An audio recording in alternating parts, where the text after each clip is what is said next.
Dulling the inner voice by rejecting the spirit.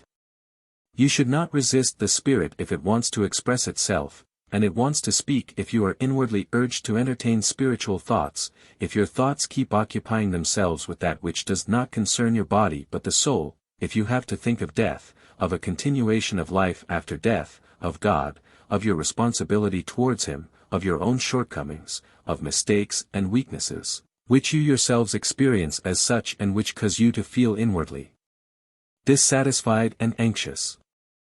All these are expressions of the spirit in you which would like its voice to be heard, which demands your attention regarding all these things, as they alone are of importance for eternity. All these thoughts don't deal with the earthly world but point to the spiritual kingdom, and these thoughts ought to be heeded, for they don't arise in the human being for no reason.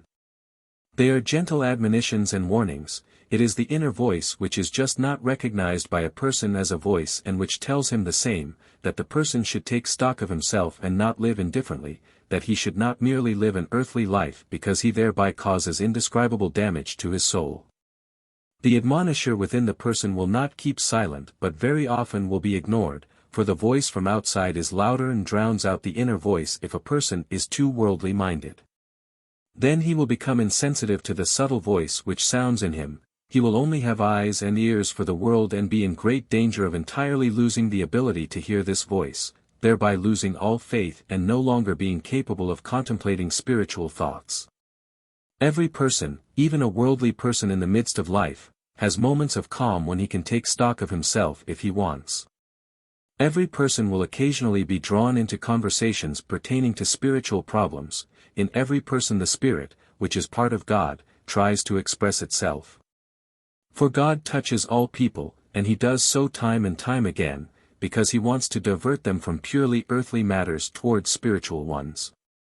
Yet anyone who resists the Spirit, who pushes all thoughts away, who remains unreceptive to all inward instructions, prevents the working of the inner spirit at his own peril.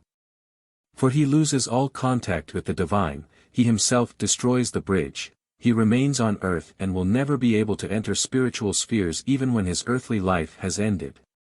For his soul is so materialistically inclined that it will be unable to leave the earthly sphere, it is hardened just like matter, which occupied its sole thoughts and intentions in earthly life. And for this soul the path will be an infinitely long one before it reaches the sphere of the Spirit, for it is considerably more arduous to travel than on earth. Amen.